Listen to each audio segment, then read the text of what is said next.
یہ جوڈیشری کا کام ہے، یہ پولیس کا کام بھی نہیں کسی کی گستاخی کا فیصلہ کرے، یہ عدالتوں کا کام ہے۔ اور میں آپ کو بتاؤں عدالتوں میں اگر ایمانداری سے مقدمے پیش ہونا، یہ میجورٹی چیزیں فارغ ہو جاتی ہیں، کیونکہ جو چیزیں بیان ہو رہی ہوتی ہیں زیادہ تر وہ کتابوں میں لکھی بھی ہوتی ہیں۔ میں راولپنڈی بینچ جو ہے نا لاہور ہائی کورٹ کا، اس میں ایک دفعہ بیٹھا ہوا، کئی سال پہلے کی بات ہے، تو ایک سپریم کورٹ کے وکیل تھے، وہ مجھے کہنے لگے انجینئر صاحب دیکھیں کہ کن کن باتوں پہ ہمیں مقدمات لڑنے پڑ رہے ہیں۔ وہ کسی شیعہ عالم نے تقریر کرتے ہوئے کہہ دیا کہ جی یہ بخاری مسلم میں وہ جو حدیث ہے نا، سیدہ عائشہ نے 2 تابعین کو غسل کر کے دکھایا تھا، یعنی وہ فزیکلی نہیں ظاہر ہے، وہ پردے میں صرف ایک وہم نکالنے کے لیے، اس میں میری ویڈیو بھی ریکارڈڈ ہے، اس میں کوئی ایسا ایشو نہیں تھا کہ جسے ایک مصیبت کھڑی کی جاتا۔ وہ اس نے کہیں بیان کر دی حدیث، سنیوں پہ ٹونٹ کیا کہ تمہاری کتابوں میں ہمیں کہتے ہو کہ ہم امہات المومنین کے گستاخ ہیں، تمہاری تو بخاری اور مسلم میں یہ گستاخانہ حدیث لکھی ہوئی ہے، اس کے اوپر مقدمہ کر کے 295C لگوا دی۔ تو وہ ان کے وہ ٹیبل کے اوپر بخاری شریف رکھی ہوئی تھی، وہ خود وکیل شیعہ تھے، تو میں نے کہا یہ بخاری شریف آپ نے رکھی ہوئی ہے؟ وہ کہتے ہیں انجینئر صاحب یہ عدالت کو جا کے دکھانی ہے میں نے کہ جس بندے پہ مقدمہ قائم کیا ہوا ہے یہ تو حدیث بخاری پہ لکھی ہوئی ہے، اگر اس نے بیان کر دیا تو اس میں گستاخی والی کون سا ایلیمنٹ ہو گیا؟ اگر کوئی شیعہ اعتراض بھی کرتا ہے یا کوئی سنی کسی شیعہ پہ اعتراض کرتا ہے تو اس کا جواب آپ علمی طریقے سے دیں۔ میں نے دیا ہے علمی طریقے سے کہ جس سینیریو میں سیدہ عائشہ نے ایکٹیویٹی پرفارم کی ہے، اس کے بغیر چارہ ہی کوئی نہیں تھا، جس طرح لوگوں کو وہم ہو گیا ہوا تھا۔ حتیٰ کہ بخاری مسلم آپ کھول کے دیکھیں، عبداللہ بن عمر تو یہ بھی کہتے تھے کہ عورت نے عام حالت میں بھی اپنی چٹیا کھول کے غسل کرنا ہے۔ تو حضرت عائشہ تک جب یہ بات پہنچی وہ اتنا غصہ ہوئی کہ انہوں نے کہا کہ عبداللہ بن عمر جو ہے عورتوں کو یہ سر کے بال مونڈ دینے کا کیوں نہیں کہتا؟ اللہ کے نبی علیہ السلام صرف حیض کے غسل کے اگینسٹ ہمیں کہتے تھے کہ حیض کے بعد جو غسل ہے اس میں چٹیا کھولی جائے، عام جو غسل جنابت ہے اس میں عورت کو یہ اپنا پورا جوڑا کھولنے کی ضرورت نہیں، اوپر سے پانی بہا لے بس جتنا بھی گیلا ہو جائے۔ عرب کی سرزمین جہاں پہ پانی بہت بڑا ایشو تھا، وہاں آپ سوچ سکتے ہیں کہ اتنے بڑے لیول کے اوپر معاملات کو ہینڈل کرنا، جس طرح آج کل تو ہمارے پاس ماشاء اللہ تعالی میزائل موٹریں لگی ہوئی ہیں، بورنگ ہوئی ہے، وہ تو کئی میل سے پیدل جا کے مٹکوں میں پانی لے کر آتے تھے۔ وہ متحمل ہو سکتے تھے اس چیز کے کہ آپ آدھا گھنٹہ تک شاور کے نیچے غسل کرتے رہیں اور آپ کا وہم نہ نکلے؟ وہ تو آپ بخاری مسلم اٹھا کے دیکھیں، نبی علیہ السلام آلموسٹ 5 سے 6 لیٹر پانی کے ساتھ غسل کر لیتے تھے، اور آدھا لیٹر پانی کے ساتھ، یعنی 2 گلاس شیشے کے پانی کے بھرے ہوئے، ایک گلاس کے اندر 250 ملی لیٹر آ جاتا ہے نا، تو 2 گلاس ہوں تو آدھا لیٹر بنتا ہے، 2 گلاس کے ساتھ وضو کر لیتے تھے۔ اب ہمیں جو فقہ حنفی والوں نے جس طرح کا غسل کا طریقہ بتایا ہے، وہ تو 100 گلاسوں کے ساتھ بھی غسل کرنا ممکن نہیں ہے۔ انہوں نے تو پتہ نہیں کیا کیا ضربیں تقسیمیں لگائی ہوئی ہیں، اس زمانے میں ممکن تھا۔ اور وہاں پہ 2 تابعین آتے ہیں، ام المومنین سے کہتے ہیں، ایک تو کہتا ہے میرے تو بال ہی اتنے گھنے ہیں، انہوں نے کہا اللہ کے نبی کے بال تم سے بھی زیادہ گھنے تھے، اور 13 لیٹر ٹوٹل پانی ہوتا تھا برتن میں، جس سے میں اور رسول اللہ دونوں غسل کر لیتے تھے۔ پہلے نبی علیہ السلام غسل کرتے تھے، ان کے بچے ہوئے پانی سے میں غسل کر لیتی تھی 13 لیٹر سے، یعنی 6.5 لیٹر۔ یہ میں آج کی کیلکولیشن کر رہا ہوں، مد اور سا آپ کو سمجھانے ذرا مشکل ہو جائیں گے، آج کی کیلکولیشن بتا رہا ہوں۔ اس نے کہا یہ تو ممکن ہی نہیں ہے۔ تو اما عائشہ نے پھر ایک برتن میں 6 لیٹر کے قریب پانی لیا، یعنی آپ سمجھ لیں 1.5 لیٹر کی 4 بوتلیں، جو آپ وہ بوتلیں پیتے ہیں، 4 بوتلیں 1.5 لیٹر کی 6 لیٹر بن گیا۔ اور اس وقت اٹیچ بات اس طرح ہوتا تھا کہ موٹی چادر کے ساتھ، وہ کچھ عرصہ پہلے تک تو رائے ونڈ میں بھی ایسے ہی تھا کہ وہ چادروں کے واش روم بنے ہوتے ہیں، اتنی تعداد میں ان کے لیے پکے واش روم بنانا مشکل ہے۔ اب سنا ہے میں نے کہ کافی بہتری آ گئی ہے۔ تو اس وقت گھروں میں اٹیچ باتھ روم اسی طرح ہوتے تھے کہ کپڑے کے ذریعے ڈویژن ہوئی ہوتی تھی، اس میں یہ نہیں ہوتا تھا کہ دوسری طرف جو نہا رہا ہے وہ نظر آئے گا. اما عائشہ نے اس کا وہم نکالنے کے لیے اس کے سامنے وہ بالٹی لے کر گئیں, غسل کیا اور باہر آئے کے بتایا کہ دیکھو یہ اب تو مطلب میں تو ایک سکہ راوی ہوں نا, مجھ پہ تو تمہیں اعتبار ہے نا بیٹا, میں نے اس پانی کے ساتھ غسل کر لیا. تب جا کے اس کا وام نکلا. اب اس میں گستاخی کہاں سے ہو گئی؟ ایک استاد اپنے شاگرد کو سمجھانے کے لیے, اس کا وہم نکالنے کے لیے اگر یہ کام کرتا ہے, وہ جس سامنے غسل کر کے دکھایا, اور جناب یہ اٹیچ بات ہے, میں اندر چلا جاؤں تو اس کو آپ سامنے غسل کرنا کہیں گے؟ سامنے صرف یہ ہے کہ یہاں میں آپ کے سامنے سے بالٹی لے کے آیا, واپسی بھی آپ کو خالی بالٹی دکھا دی کہ دیکھو اس بالٹی کے ساتھ میں نے غسل کر لیا. اس میں کون سی گستاخی ہوگی؟ اور یہ حدیثیں اگر آج پبلک کو پتہ ہوتی نا, تو فقہ حنفی والوں نے جو پاکی پلیدی کے اتنے مشکل مسائل لوگوں کو بتائے ہوئے ہیں نا, یہ حل ہو جاتے ہیں. ان کی تو کئی بالٹیوں سے غسل نہیں اترتا. اس زمانے میں یار ابو داؤد اور ترمذی کھول کے دیکھیں, نبی الاسلام کے مبارک زمانے میں ایک ہی کنواں تھا مدینہ شریف میں, اور امام ابو داؤد کہتے ہیں میں اس کنویں کی زیارت کے لیے پھر خود گیا ہوں. انہوں نے ابو داؤد میں جب یہ حدیث لکھی ہے نا, تو وہ ساتھ واقعہ بھی اپنا ابو داؤد شریف کے اندر نقل کیا ہے, اور کہتے ہیں وہ جس باغ میں کنواں تھا اس باغ کے مالک سے میں نے ریکویسٹ کی کہ مجھے اس کنویں کو ایک دفعہ دیکھنے دو, میں نے اس کنویں کو ناپنا ہے. وہ کہتے ہیں میں کنویں میں اترا, میری چادر تھی, اس کے ذریعے میں نے اسے ماپا, تو وہ کنواں اپنے ڈایا میٹر کے اعتبار سے, سرکمفرنس کے اعتبار سے, یعنی اس کی جو گلائی تھی ایک کارنر سے دوسرے کارنر تک 6 ہاتھ تھا. یہ شرعی طور پہ ہاتھ 1.5 فٹ کو کہا جاتا ہے, یعنی کتنا بنا 9 فٹ. 9 فٹ. یہ ہماری اکیڈمی جو ہے یہ اس وقت آلموسٹ اس کی چوڑائی جو ہے وہ 20 فٹ ہے, یہاں سے لے کے یہاں تک آدھی اکیڈمی کر لیں. اتنے قطر کا ایک کنواں. ابھی بات ختم نہیں ہوئی. ابو داؤد اور ترمذی کے الفاظ ہیں کہ اس کنویں میں مدینے کے لوگ مرے ہوئے کتوں کو پھینکتے تھے,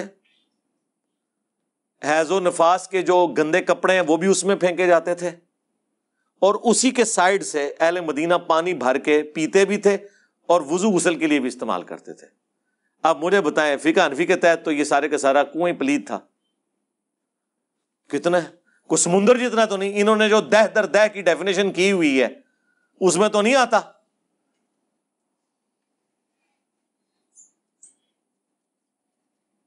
آپ اندازہ کریں نبی علیہ السلام کو جب بتایا گیا, اور ساتھ بتایا گیا ابو داؤد کے ترمذی کے الفاظ ہیں یا رسول اللہ, اس میں تو لوگ مرے ہوئے کتے پھینک دیتے ہیں, گندے کپڑے پھینکتے ہیں, تو نبی علیہ السلام نے فرمایا کہ پانی کو کوئی چیز ناپاک نہیں کرتی, تم اس میں سے استعمال کر لیا کرو. اب اس کو وہ لے کے غیر مسلموں نے بھی اعتراض کیا کہ جی وہ تو گندا ہے. بھئی وہ جو گندگی کی ڈیفینیشن وہ یہ ہے کہ اگر اس میں ڈومیننٹ یہ چیز کر جائے, یعنی رنگ بو اور ذائقہ چینج ہو جائے. اگر ایسا نہیں ہوا ہوا اور ایک کارنر میں کوئی گندگی پھینکتا ہے, ویسے تو فقہ حنفی والے بھی مانتے ہیں کہ اگر دہ در دہ پانی ہو 10 فٹ بائی 10 فٹ والا کوئی تالاب ہو تو اس میں ایک طرف ڈال دیں تو کوئی فرق نہیں پڑتا, جس طرح چلتا ہوا پانی ہے اس کے حکم میں داخل ہے وہ. یہ بڑا مشکل معاملہ ہے اس طرح کے معاملات کو لے کے چلنا پاکی پلیتی کے اعتبار سے. یہ جو حدیث ہے نا کہ پانی کو کوئی چیز ناپاک نہیں کرتی, پانی جس چیز پہ ڈالا جائے وہی پاک ہو جاتا ہے. اب مجھے بتائیں وہ جو بخاری مسلم میں حدیث ہے, جو ایک صحابی نیو مسلم تھے, بدو تھے, مسجد نبوی کے اندر ہی انہوں نے پیشاب کرنا شروع کر دیا کارنر پہ. ظاہر ہے وہ کچی تھی, وہ قالین تو نہیں بچھے ہوئے تھے نا, انہیں کیا پتا تھا. صحابہ اٹھے, حضور نے روک دیا, پیشاب کر لیا تو بلایا, فرمایا کہ مسجد پاکیزہ جگہ ہے, یہاں پہ پیشاب نہ کیا جائے. پھر صحابہ کرام کہتے ہیں 1 یا 2 ڈول منگوا کے نبی علیہ السلام نے کہا اس پہ بہا دو. مجھے بتائیں ایک بندہ ایک مسجد کے کونے میں پیشاب کرے, اس کے اوپر 2 ڈول بہانے سے کیا وہ سارا پیشاب 2 ڈول کی برکت سے بہتا ہوا دور تک چلا جائے گا؟ زیادہ اسے ڈائلیوٹ کر دے گا. اسی لیے وہ بخاری میں حدیث آتی ہے نا کہ اگر شیر خوار بچہ پیشاب کرتا ہے نا تو اس پہ چند چھینٹیں مار لینا کافی ہے. البتہ بچی کرے تو اس کو ذرا تھوڑا دھو لیا جائے, لیکن وہ دھونا بھی نہیں کہ آپ نے نل کھولا تو بس اب 15 منٹ دھو ہی رہے ہیں اسے، بس ڈیلیوٹ کر کے نکال دیا. یہ پاسبل نہیں تھا. ابو داؤد میں حدیث ہے، کچھ عورتوں نے کہا یا رسول اللہ، مسجد نبوی کی طرف آتے ہوئے مدینہ شریف میں ہمیں بعض جگہ سے گزرنا پڑتا ہے جہاں پہ گندگی ہوتی ہے، اور ہماری عبایا جو ہے، ہم نے جو اوپر چادر اوڑھی ہوئی ہے، وہ لمبی ہوتی ہیں، وہ بعض اوقات ان گندی جگہوں پہ ٹچ کرتی ہیں، تو اب کپڑے تو ہمارے ناپاک ہو جاتے ہیں، ہم کیسے نماز پڑھیں؟ تو آپ نے فرمایا کہ وہ جو ناپاک جگہوں سے ٹچ کرتی ہے اس کے بعد کوئی پاک جگہ بھی آتی ہے؟ ان کا یا رسول اللہ آتی ہے. اس سے بھی چادر ٹچ کرتی ہے؟ جی کرتی ہے. تو بس پاک ہو جاتی ہے. آپ تو اندازہ کریں، آپ کہیں یا رسول اللہ کس طرح پاک ہو جاتی ہے؟ وہ مٹی سے ٹچ کرنے سے. مٹی کو بھی اللہ تعالیٰ نے پاکی کا ذریعہ بنایا جس طرح پانی کو بنایا. اس لیے وہ جو آپ کو فقہ حنفی والے وہ مسئلے پاکی پلیتی کے بتا رہے ہوتے ہیں نا جی، وہ ایک کپڑا ڈالا جی اس میں وہ باقی ڈالے وہ سارے ناپاک ہو گئے، ٹھیک ہے. اس کے بعد جب آپ ایک ٹب میں ٹوٹی کھول کے اوور فلو کروا دیتے ہیں پانی کو، وہ پاک ہو جاتا ہے. اسی لیے میں نے کہا تھا جو لوگ افورڈ کر سکتے ہیں نا وہ آٹومیٹک مشینیں ضرور لگوائیں گھر میں، تاکہ عورتوں کی سب سے زیادہ جو انرجی ویسٹ ہوتی ہے نا وہ کپڑے دھونے میں ہوتی ہے، وہ انرجی وہ اپنے بچوں کے اوپر محنت کریں، اور اس میں وہ پانی جتنی وافر مقدار میں وہ مشین لیتی ہے وہ پاک ہو جاتا ہے. ہم جواد نقوی صاحب کو ملنے گئے نا جب عروۃ الوثقی جو ان کا مدرسہ ہے لاہور میں، تو وہاں پہ میں نے بچوں کے دھونے کے لیے کپڑوں کے پورا انہوں نے پلانٹ لگایا ہوا تھا، دھوبی رکھے ہوئے تھے، وہ مشینیں خود آٹومیٹیکلی دھوتی تھیں. اس کے بعد استری والا، بچوں کو نہیں دھونے پڑتے تھے.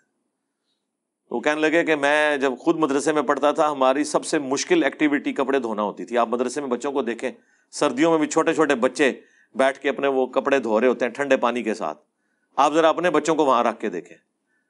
تو نقوی صاحب کہتے ہیں میں نے اسی وقت ارادہ کیا تھا کہ اگر میں نے مدرسہ بنایا نا بچوں کو ان چیزوں سے آزاد کروں گا. بھینسیں انہوں نے اپنی علیحدہ رکھی ہوئی ہیں دودھ پتی پلانے کے لیے بچوں کو، ہاں جی، کپڑے دھونے کے لیے سسٹم علیحدہ، سب کچھ. بچوں کو کچھ نہیں کرنا پڑتا، نہ کپڑے دھونے پڑتے ہیں نہ اور کوئی، ہر چیز کا ان کا اہتمام کیا ہوا ہے. تو یہ پاکی پلیتی کے جو اتنی تفصیل کے ساتھ آپ کو وہ باریکیاں بتا رہے ہوتے ہیں نا، بس اپنے درجے تک آپ کوشش کریں. اس کے بعد زیادہ وہم میں پڑنے کی ضرورت نہیں ہے. کئی لوگ آدھا آدھا گھنٹہ غسل ہی کرتے رہتے ہیں، ہاں جی، آدھا آدھا گھنٹہ وضو ہی کرتے رہتے ہیں.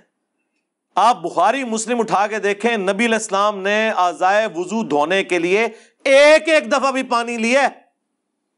صحابہ کرام نے جو وضو کر کے دکھایا ہے نا تابعین کو، ایک دفعہ پانی، 3 دفعہ افضل ہے، 1 دفعہ 2 دفعہ 3 دفعہ ہر طریقے سے ثابت ہے. قرآن میں تو نہیں لکھا ہوا 3 دفعہ. قرآن میں جو وضو کا طریقہ آیا ہے اس میں تو آیا آپ نے چہرہ دھونا ہے، دونوں ہاتھ کونیوں سمیت دھونے ہیں، سر کا مسح کرنا ہے، اور اس کے بعد پاؤں. مسح بھی کر سکتے ہیں، دھو بھی سکتے ہیں، ایک الگ سے ٹاپک ہے، میری ویڈیوز ریکارڈڈ ہیں، آج میں اس طرف نہیں جاتا. تو اس میں تو جسٹ دھونے کا ذکر ہے. نبی علیہ السلام پانی لیا ایک دفعہ، چہرے پہ ڈالا، دیٹس آل. حالانکہ آپ کی داڑھی بھی گھنی.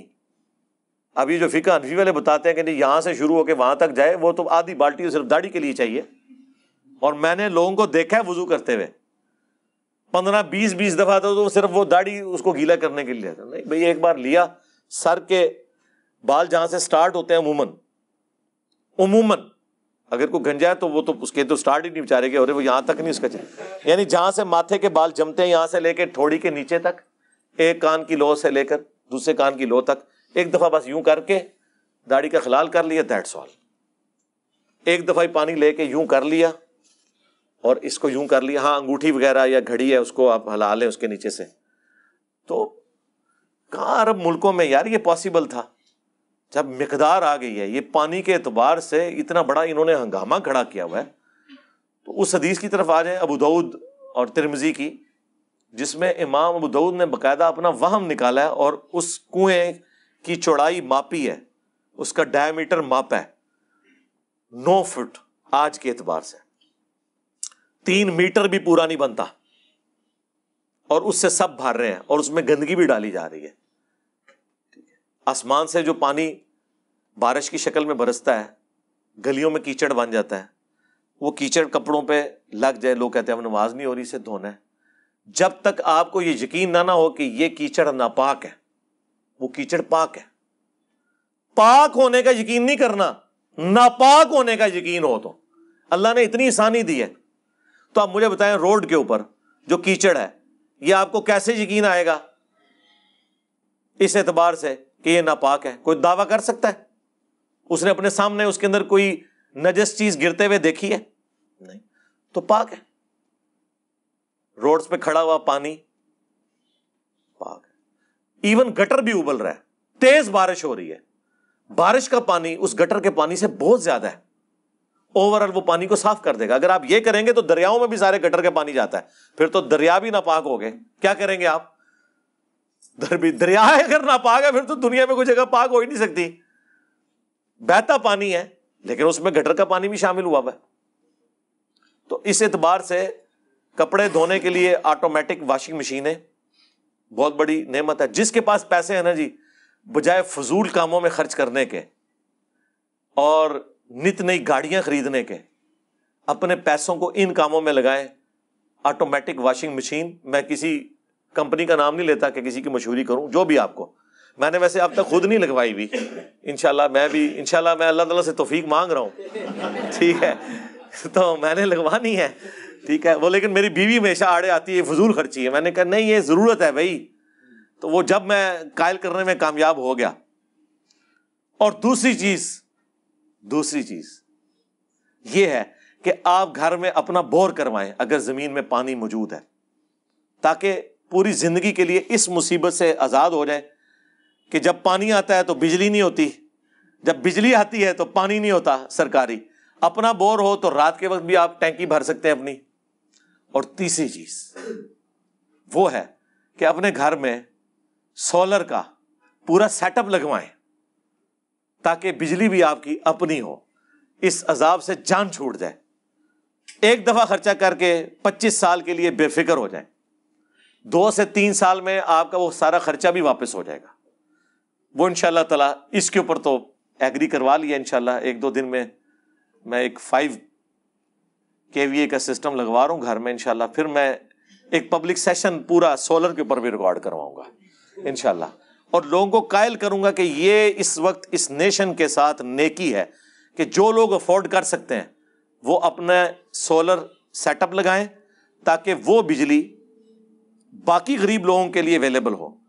حکومت وقت کو یونٹ 35 روپے کا پڑتا ہے، جو آپ کو وہ 14 روپے 15 روپے دیتے ہیں، آپ بڑھا کے انہوں نے 24 تک کر دیا ہے. ابھی بھی 10 روپے حکومت کو اپنے ڈالنے پڑتے ہیں کیونکہ ہم لوگوں نے ڈیم تو ٹائم پہ نہیں بنائے نا. تو ہم تو تیل سے بجلی بناتے ہیں زیادہ تر، 80% تو ہماری اس سے ہے، وہ تو مہنگی پڑتی ہے. اس میں آپ سمجھ لیں سبسڈی 10 روپے گورنمنٹ ڈال رہی ہے. تو اب ایک امیر آدمی کا تو کام نہیں کہ وہ سبسڈی والی بجلی لے، صدقہ خیرات والی ٹیکسوں والی بجلی.